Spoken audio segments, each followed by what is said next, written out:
Hello everyone, welcome back to this video. Disha here. We left at the 13th Shlok in the last video and we're going to continue with the 14th Shlok in this video and complete this entire chapter, which is the three modes of material nature. So let's begin with the 14th Shlok, which says, when one dies in the mode of goodness, he attains to the pure higher planets of the great sages. Now coming to the explanation of this Shlok. One in goodness attains higher planetary systems like Brahmalok or Janlok and there enjoys godly happiness. The word Amalan is significant. It means free from the modes of passion and ignorance. There are impurities in the material world, but the mode of goodness is the purest form of existence in the material world.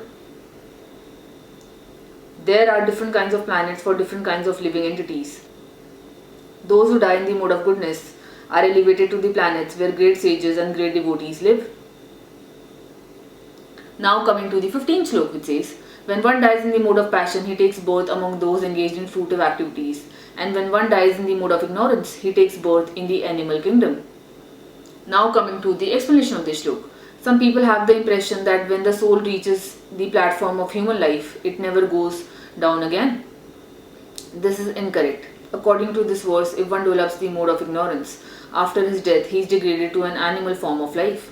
From there, one has to again elevate himself by an evolutionary process to come again to the human form of life. Therefore, those who are actually serious about human life should take to the mode of goodness and in good association transcend the modes and become situated in Krishna consciousness. This is the aim of human life. Otherwise, there is no guarantee that the human being will again attain to the human status. Now coming to the 16th Shlok, which says, the result of pious action is pure and is said to be in the mode of goodness. But action done in the mode of passion results in misery, and action performed in the mode of ignorance results in foolishness. Now coming to the explanation of this Shlok. The results of pious activities in the mode of goodness is pure. Therefore the sages who are free from all illusion are situated in happiness, but activities in the mode of passion are simply miserable. Any activity for material happiness is bound to be defeated. If, for example, one wants to have a skyscraper, so much human misery has to be undergone before a big skyscraper can be built. The financier has to take much trouble to earn a mass of wealth, and those who are slaving to construct the building have to render physical toil. The miseries are there. Thus Bhagavad Gita says that in any activity performed under the spell of the mode of passion, there is definitely great misery. There may be little so-called mental happiness. I have this house or this money, but this is not actual happiness. Now coming to the 17th Shlok, which says, from the mode of goodness real knowledge develops, from the mode of passion greed develops, and from the mode of ignorance develop foolishness, madness and illusion. Now coming to the explanation of this Shlok. Since the present civilization is not very congenial to the living entities, Krishna consciousness is recommended. Through Krishna consciousness, society will develop the mode of goodness. When the mode of goodness is developed, people will see things as they are. Education for developing the mode of goodness of the people in general must be there. When they are actually educated in the mode of goodness, they will become sober, in full knowledge of things as they are. Then people will be happy and prosperous. Even if the majority of the people aren't happy and prosperous, if a certain percentage of the population develops Krishna consciousness and becomes situated in the mode of goodness, then there is a possibility for peace and prosperity all over the world. Otherwise, if the world is devoted to the modes of passion and ignorance, there can be no peace or prosperity. In the mode of passion, people become greedy and their hankering for sense enjoyment has no limit. One can see that even if one has enough money and adequate arrangements for sense gratification, there is neither happiness nor peace of mind. That is not possible because one is situated in the mode of passion. If one wants happiness at all, his money will not help him. He has to elevate himself to the mode of goodness by practicing Krishna consciousness. When one is engaged in the mode of passion, not only is he mentally unhappy, but his profession and occupation are also very troublesome. He has to devise so many plans and schemes to acquire enough money to maintain his status quo. This is all miserable. In the mode of ignorance, people become mad. Being distressed by the circumstances, they take shelter of intoxication and thus they sink further into ignorance.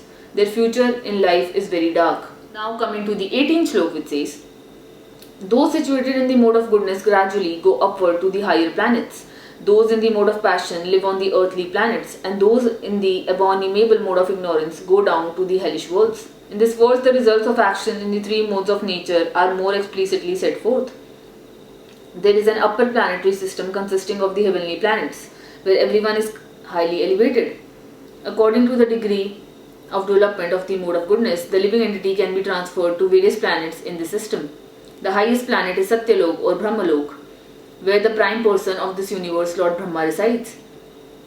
We have seen already that we can hardly calculate the wondrous condition of life in Brahmalok. But the highest condition of life, the mode of goodness, can bring us to this. The mode of passion is mixed. It is in the middle between the modes of goodness and ignorance. A person is not always pure, but even if he should be purely in the mode of passion, he will simply remain on this earth as a king or a rich man.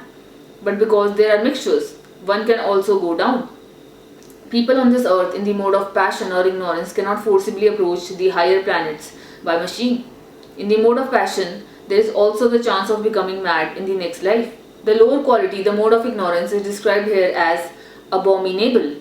The result of developing ignorance is very, very risky. It is the lowest quality in material nature. The word tamasa is very significant here. Tamasa indicates those who stay continuously in the mode of ignorance without rising to a higher mode. Their future is very dark. There is an opportunity for men in the mode of ignorance and passion to be elevated to the mode of goodness, and that system is called Krishna consciousness. But one who does not take advantage of this opportunity will certainly continue in the lower modes. Now coming to the 19th shloka, which says, when one properly sees that in all activities no other performer is at work than these modes of nature, and he knows the Supreme Lord who is transcendental to all these modes, he attained my spiritual nature. Now coming to the explanation of this shloka. One can transcend all the activities of the mode of material nature simply by understanding them properly, by learning from the proper souls. The real spiritual master is Krishna, and he is imparting this spiritual knowledge to Arjuna. Similarly, it is from those who are fully in Krishna consciousness that one has to learn the science of activities in terms of the modes of nature. Otherwise, one's life will be misdirected. By the instruction of a bona fide spiritual master, a living entity can know of his spiritual position, his material body, his senses, how he is entrapped, and how he is under the spell of the material modes of nature. He is helpless, being in the grip of these modes. But when he can see his real position, then he can attain to the transcendental platform, having the scope for spiritual life. Actually, the living entity is not the performer of different activities. He is forced to act because he is situated in a particular type of body, conducted by some particular mode of material nature. Unless one has the help of spiritual authority, he cannot understand in what position he is actually situated. With the association of a bona fide spiritual master, he can see his real position, and by such a understanding, he can become fixed in full Krishna consciousness. A man in Krishna consciousness is not controlled by the spell of the material modes of nature. It has already been stated in the 7th chapter that one who has surrendered to Krishna is relieved from the activities of material nature. For one who is able to see things as they are, the influence of material nature gradually ceases. A man in Krishna consciousness is not controlled by the spell of the material modes of nature.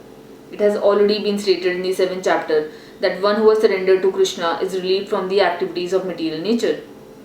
For one who is able to see things as they are, the influence of material nature gradually ceases. Now coming to the 20th shloka, it says, when the embodied being is able to transcend these three modes associated with the material body, he can become free from birth, death, old age, and their distresses, and can enjoy nectar even in this life. Now coming to the explanation of the shloka.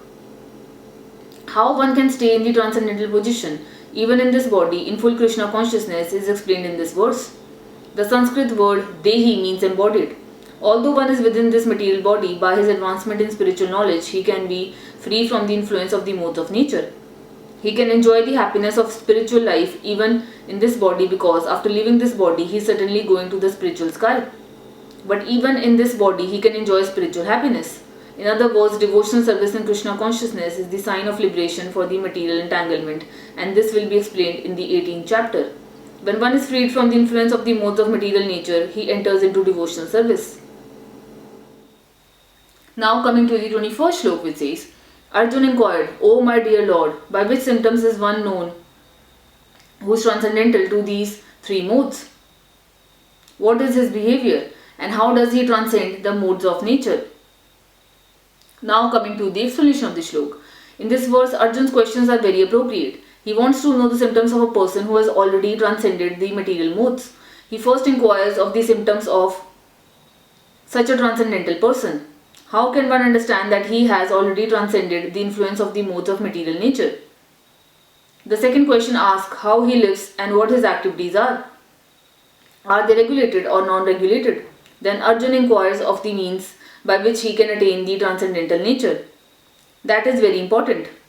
Unless one knows the direct means by which one can be situated always transcendentally, there is no possibility of showing these symptoms.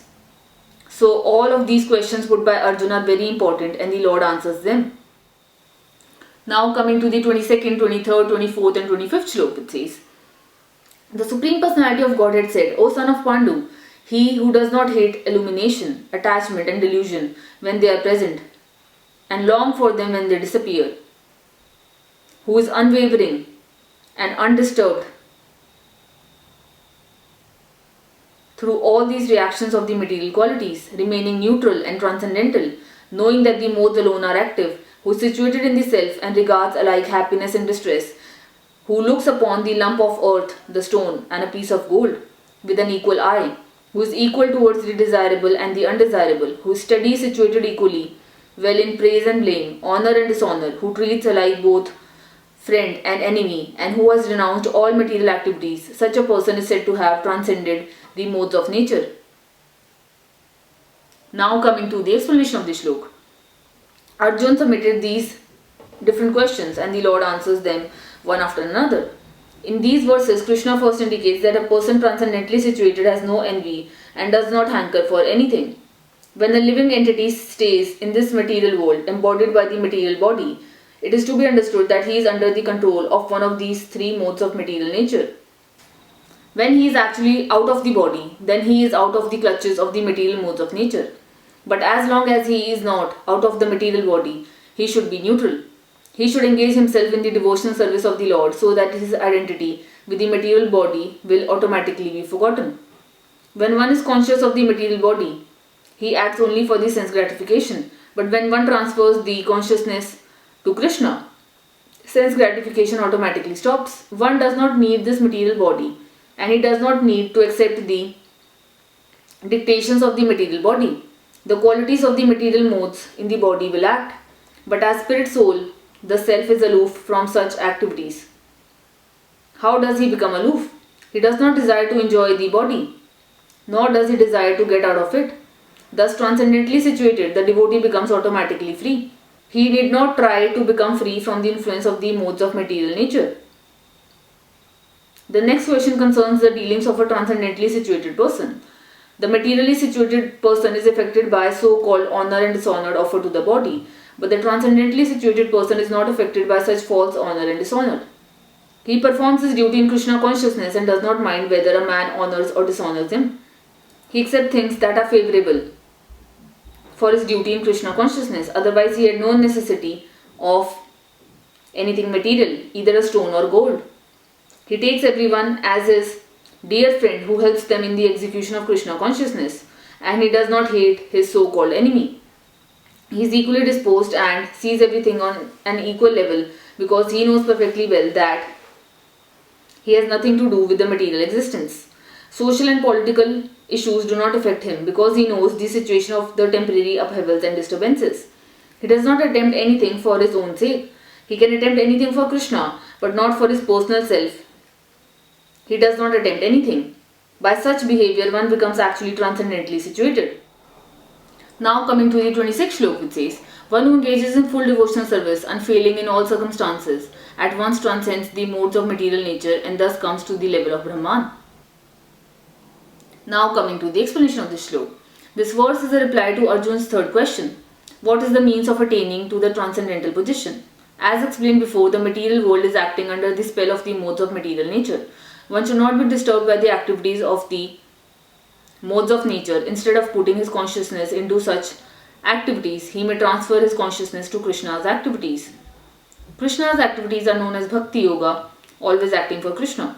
This includes not only Krishna but his different plenary expansions such as Ram and Narayan. He has innumerable expansions.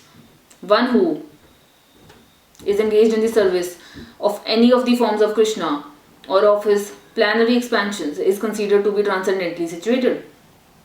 One should also note that all the forms of Krishna are fully transcendental, blissful, full of knowledge and eternal.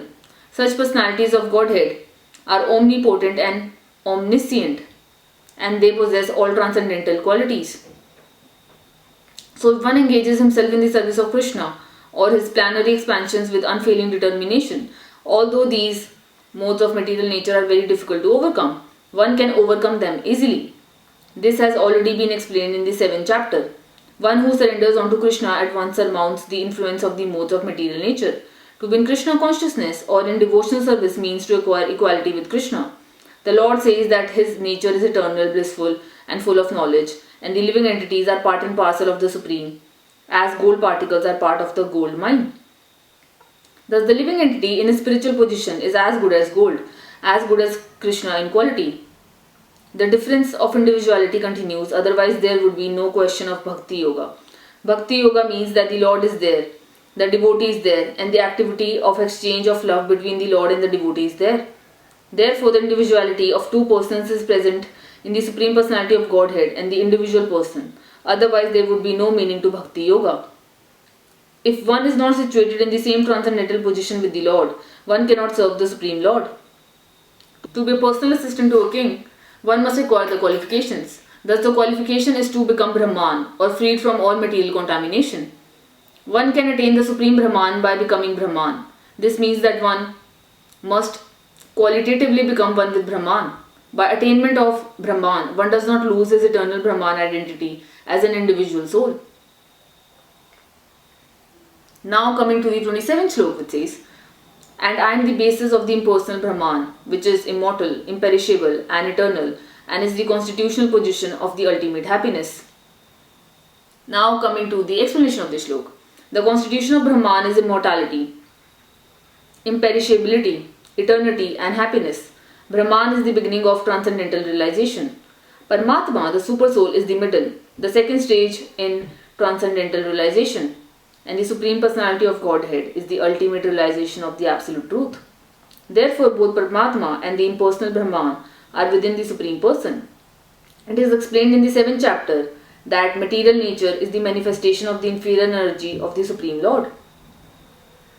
When the living entity conditioned by this material nature begins the cultivation of spiritual knowledge, he elevates himself from the position of material existence and gradually rises up to the Brahman conception of the Supreme. This attainment of the Brahman conception of life is the first stage in self-realization. At this stage, the Brahman realized person is transcendental to the material position, but he is not actually perfect in Brahman realization. If he wants, he can continue to stay in the Brahman position and then gradually rise to the Paramatma realization and then to the realization of the Supreme Personality of Godhead. There are many examples of this in Vedic literature. The 4 Kumaras were situated first in the impersonal Brahman conception of truth, but then they gradually rose to the platform of devotional service. One who cannot elevate himself beyond the impersonal conception of Brahman runs the risk of falling down. In Srimad Bhagavatam, it is stated that although a person may rise to the stage of impersonal Brahman without going further, with no information of the Supreme Person, his intelligence is not perfectly clear.